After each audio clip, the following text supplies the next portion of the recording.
Hello, my name is Amanda, and welcome to Gaia Geographica, a podcast about everything geography related, from geopolitics to environmental sustainability. In this episode, I talk about the Strait of Hormuz, the tolls that Iran is imposing for safe passage, as well as the impact on global energy from oil to sustainability. Please hit that subscribe button, leave me a comment below, give it a thumbs up, and let's start the episode.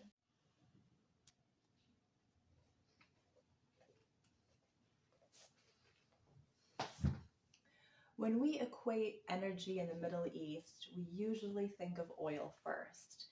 However, 50% of the world's sulfur passes through the Strait of Hormuz. And with the current tolls and geopolitical tensions that are arising in the Strait of Hormuz, not only are oil prices and fertilizer being affected by this, but 50% of the world's sulfur passes through the Strait of Hormuz. Sulfur is one of the constituents in fertilizer, but it is also a source of green energy. Not only are oil prices rising because of these geopolitics around the Strait of Hormuz, but green energy is also being affected. One of the components of manufacturing EV batteries uses sulfur.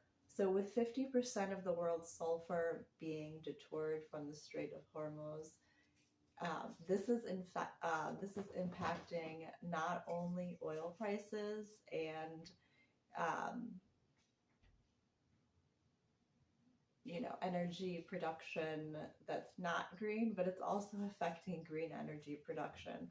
So without the components being used to create these EV batteries, we're also seeing a strain on green energy production. This is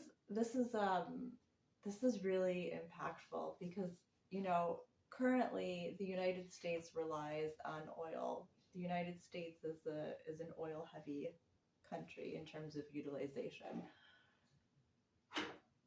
Other European countries and Western society, they are starting to switch towards green energy infrastructure. So a lot of their cars are switching from oil consumption to EV batteries. And with sulfur, the amount of sulfur that passes through the Strait of Hormuz, normally this is really going to put a strain on green energy production, the constituents involved in making, the parts for EV cars. So this is not, we're kind of looking at this as another oil war, but because all of these components are used in multiple sources of energy production, this is an energy war, and I've seen this term being used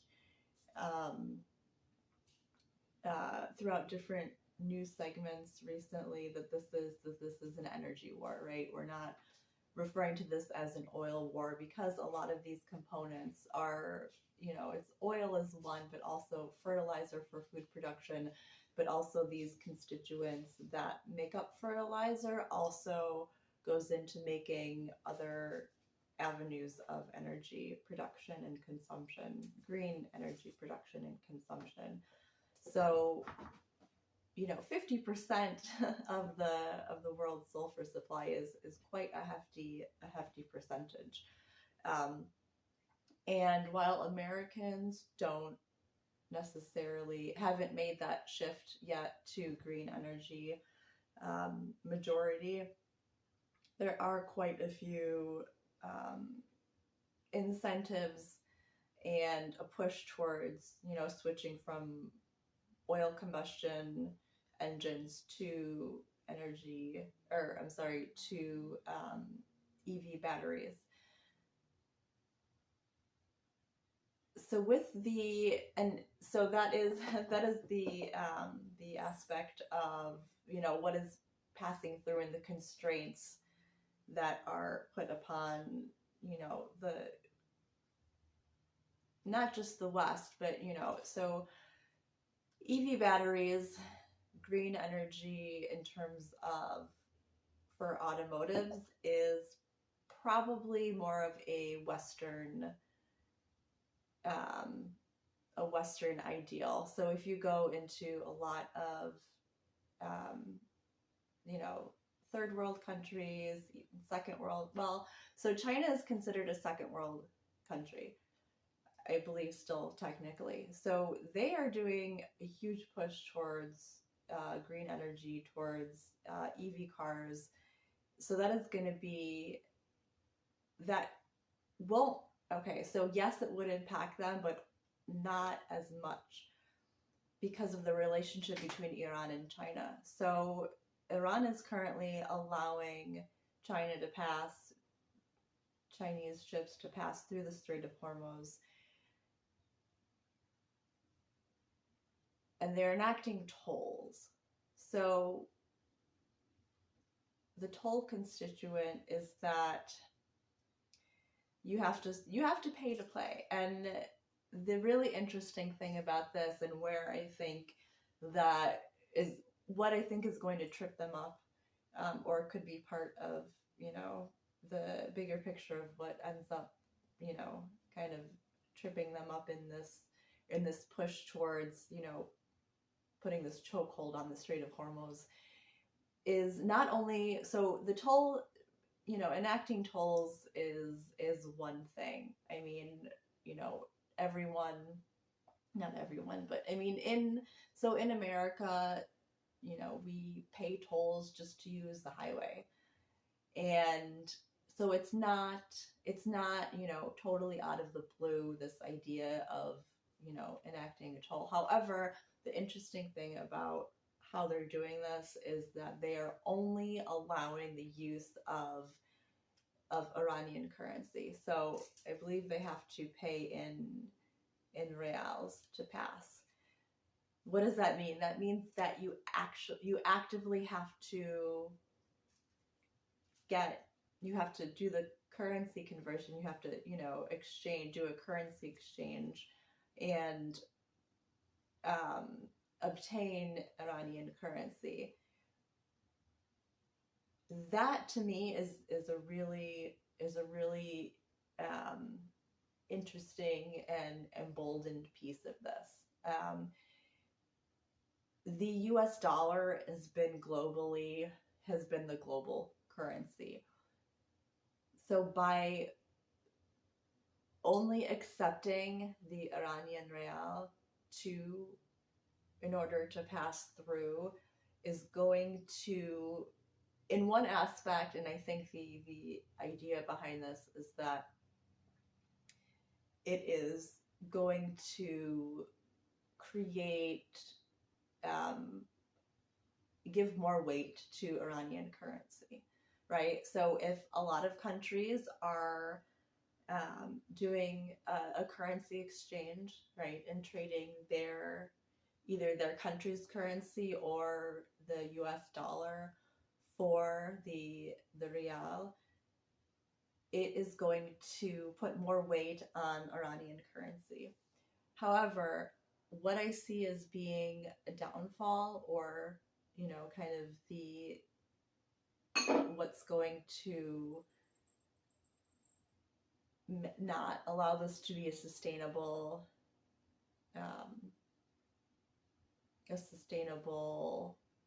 regulation through the Strait of Hormuz, is not only do we have the chokehold that's happening, but that is going to create a bottleneck, a currency bottleneck, right? So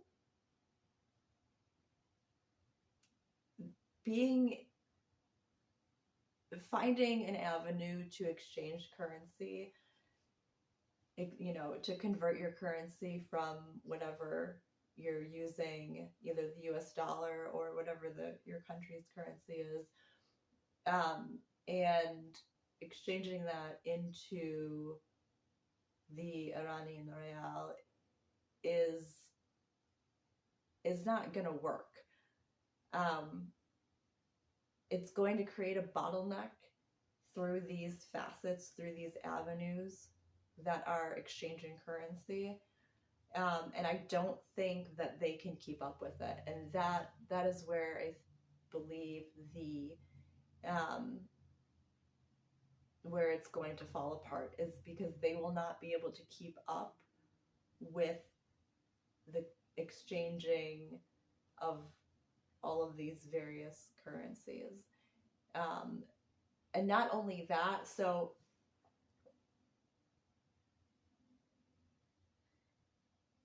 if they were to, for example, take the US dollar in their toll exchange, they would then be able to use that globally. However, you can only use the Iranian real inside of Iran, and there may be a few other countries that will use this form of currency. But if they're only taking their own currency, that is going to create a boundary around where they can use that money. So they won't be able to use that money, for example, in exchange for goods with countries that they've not already pissed off, for lack of a better word, right? They can't necessarily use the Iranian real to buy goods from China. They have to play into the global economy, and they have to utilize currency that is accepted globally, which is the US dollar for the most part. I mean, it is. There are other forms of currency that you can, utilize, within the EU, for example.